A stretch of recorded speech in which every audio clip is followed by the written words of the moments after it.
முருகன் பக்தர்கள் அனைவருக்கும் அன்பு வணக்கங்கள். என் அன்பு குழந்தையே, உன்னுடைய துணை நிறைய பொய் பித்தலாட்டம் உன்னிடம் செய்து கொண்டு இருக்கின்றார் தங்கமே. அது என்னவென்று தெரிந்தால் உன்னுடைய மனம் மிகவும் வருத்தப்படுவதோடு நீ என்ன செய்வாய் என்று எனக்கு தெரியவில்லை. ஆனால் உன்னிடம் உன்னுடைய துணை ஏதோ உண்மையை மறைத்து கொண்டு இருக்கின்றார். அந்த உண்மையை உன்னிடம் சொன்னால் எங்கே நமக்குள் சண்டை வரும் என்ற பயத்தில் நிறைய பொய் சொல்லிக்கொண்டு உன்னிடம் இருக்கின்றார் தங்கமே.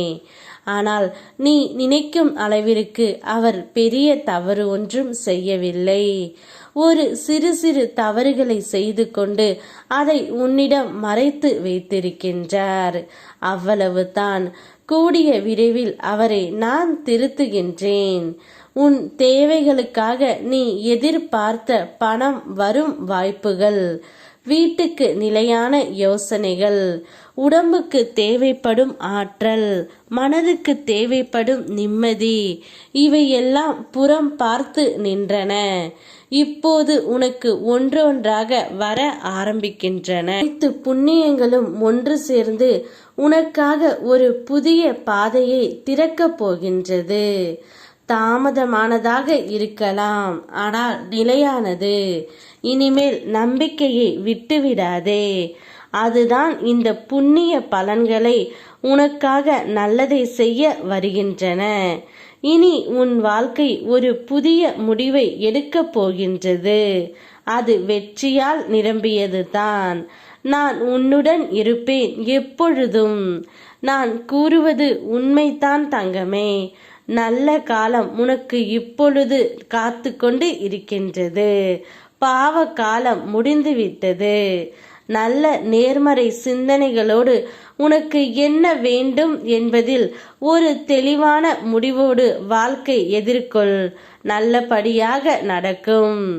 நீ ஒரு பொருள் வாங்கணும் என்று நினைத்தாய், ஒரு வீடு கட்டணும் என்று கனவு கண்டாய். ஆனால் ஒன்றும் நடக்கவில்லை என்று சோர்ந்து போகின்றாய். நீ விருப்பப்பட்டதை நான் தராமல் இருக்க மாட்டேன். அதற்கான தகுதி உனக்கு முழுமையாக இருக்கின்றது. நீ விருப்பப்பட்டதை செய்வதற்காகத்தானே உன் அப்பன் முருகன் நான் இருக்கின்றேன்.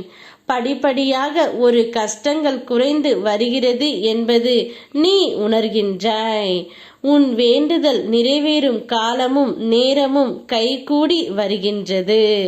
மனதை தளர விடாமல் நம்பிக்கையோடு இரு. நிச்சயம் நீ நினைத்ததை அனைத்துமே உன் கையில் நான் சேர்ப்பேன். உன்னை மகிழ்ச்சியோடு நான் பார்ப்பேன். உன் துணை உன்னிடம் மறைத்த உண்மைகளை கூடிய விரைவில் நான் கொண்டு வருவேன். அதனால் கலங்கி நிற்காமல் அடுத்து என்ன செய்ய வேண்டும் என்று யோசி. வருத்தப்படுவதை விட்டுவிட்டு எப்படி கண்டறியலாம் என்று ஆராய்ந்து பார். அனைத்து உண்மையும் உனக்கு புரியும். யாம் இருக்க பயமேன். ஓம் முருகா.